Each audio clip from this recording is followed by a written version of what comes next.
And here is the news. Thank you. Did you just come from the Fortress, Clark?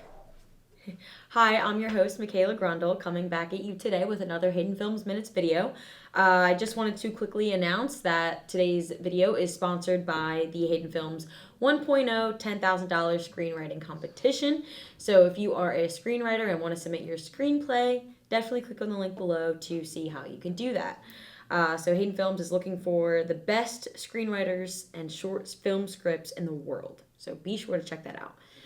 Also, be sure to subscribe to our channel. Click on the notification bell to be reminded of whenever we come out with new videos. And click on the cards in the top right-hand corner to see our previous Hayden Films Minutes videos. All right, so let's jump into the first article for today. So this is brought to you by Forbes.com. It's titled How the Most Creative Brands Use Live Streaming Video to Their Advantage.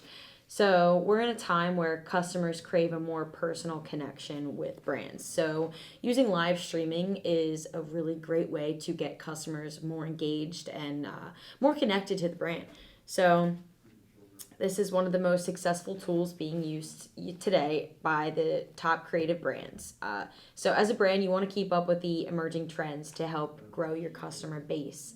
The studies show in Adweek report that 70% of customers who feel a connection to a brand will typically spend twice as much as average customers. So if you're a brand, you definitely want to be checking this out and how you can utilize live streaming to connect to your audience better. So when it comes to digital content, video stands head and shoulders above the rest. Statista reports that 85% of internet users in the United States watch online video on a monthly basis. So you definitely want to utilize video streaming to be promoting your content. Respondents tell us that we are more likely to pay attention to video content, followed by news articles and in-depth multimedia articles. There's a clear indication that people tend to skim most written audio content. So if you want someone's full attention, video is a great bet. So why live streaming video matters for brands? It's clear that online users have a preference for consuming video content. It has authenticity. It has that live interaction type of value. And it's an engaging user experience. So live streaming is to create conversations, give customers important information, highlight fans, partners, employees, and new technologies, and it also shares the spotlight. So it's clear that live streaming is a way to engage customers and to gain recognition for doing so.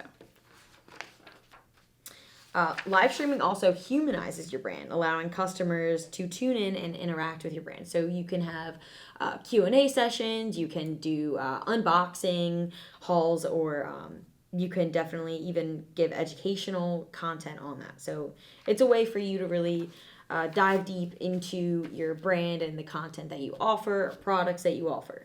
So yeah, moving on to our next article titled The Best VR Headsets That You Can Get Right Now. So I thought that this was really interesting because with the coming holidays, if you want to purchase any of these VR headsets for your loved one or even for yourself, treat yourself. So these are the top ones that you can get. So these range from anywhere between if you're a newbie with VR technology or if you are an enthusiast. So let's start with the first and also the cheapest out of the three that I'll be covering today. So the first one is the VR headset for beginners, Oculus Quest 2, which starts at $479. It's the easiest pick, and anyone who wants access to Oculus Rift's existing library of VR content, you can use the Oculus link to turn the Quest 2 into a tethered headset powered by PC. So in essence, this means that you're getting two VR headsets in one. So I thought that this is really cool. It's obviously a little bit pricey, but in any event, you should definitely invest and try it out if you're into virtual reality. The second headset that I'm going to be talking about is in the mid-range, and this is called the Vive Cosmos. And this starts at $1,299. So it's a great middle ground between less expensive headsets like the Quest 2 and more high-end. So it offers a great path for flexible upgradability since it's tethered with PC. So that being said, with pairing in PC, you can just swap out and improve as new technologies are introduced and connect that with the headset itself. So this is a good investment to be able to just have and then be able to swap out different parts to improve the headset. So yeah, on to the best high-end VR headset.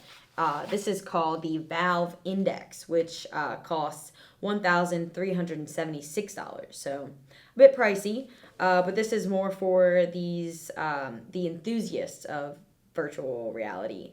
And so yeah, it lets you have that real immersive kind of experience with the games that you're playing. So it sports 87 sensors in each controller. It can track individual finger movements, measure your grip, and it includes a nifty design that lets you fully open your hand without dropping the controller. So I thought that was pretty cool. So yeah, if you want full immersion in that, definitely check out the high-end one. All right, so comment below if you have any of these virtual reality headsets, what your experience is with them, and if you plan on buying any of these headsets for yourself or a loved one for the upcoming holidays. All right, so moving on to our last and final article titled Monroe County Proposal Aims to Limit Food Delivery Service Fees Charged to Restaurants. So this is about how delivery app services can charge restaurants 30% of an order's purchase price.